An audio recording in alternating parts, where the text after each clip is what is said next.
Placés sur l'avenue principale, les vestiges de l'ancienne station d'Hydro-Congo sont dans l'abandon par les pouvoirs publics dans le district de Kimongo, pouvant alimenter les populations de la localité qui possèdent des moyens roulants. Le constat fait, les pompes sont dégradées et usitées, les puits devenus une usure de la rouille.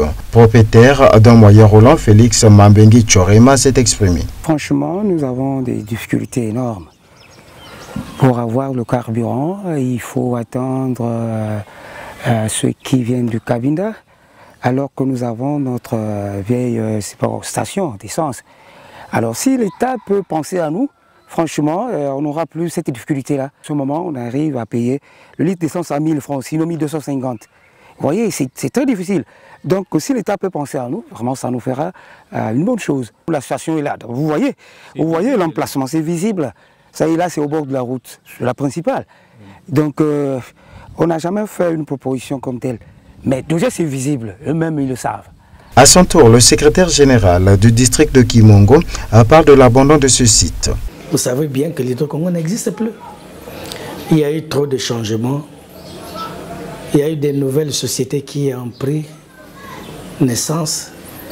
Et nous avions toujours informé l'autorité hiérarchique. Et pourtant, nous sommes à 2 pas du Cabinda. Le premier district, Tsanga, est à 4 km sur le goudron que vous avez vu.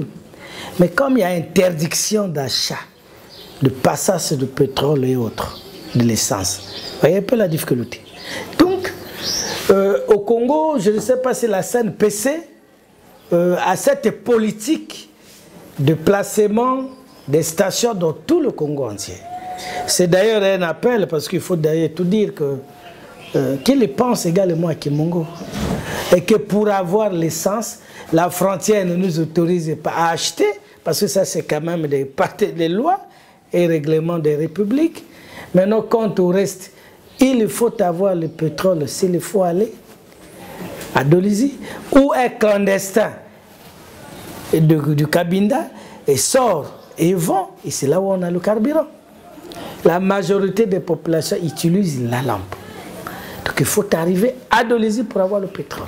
Il faut lancer l'appel à ces compagnies d'y penser à Kimongo, qui est un grand district avec une grande population. Les efforts des gouvernements de la République doivent être de mise pour sortir les populations de cette localité de la dépendance des localités frontalières en produits pétroliers.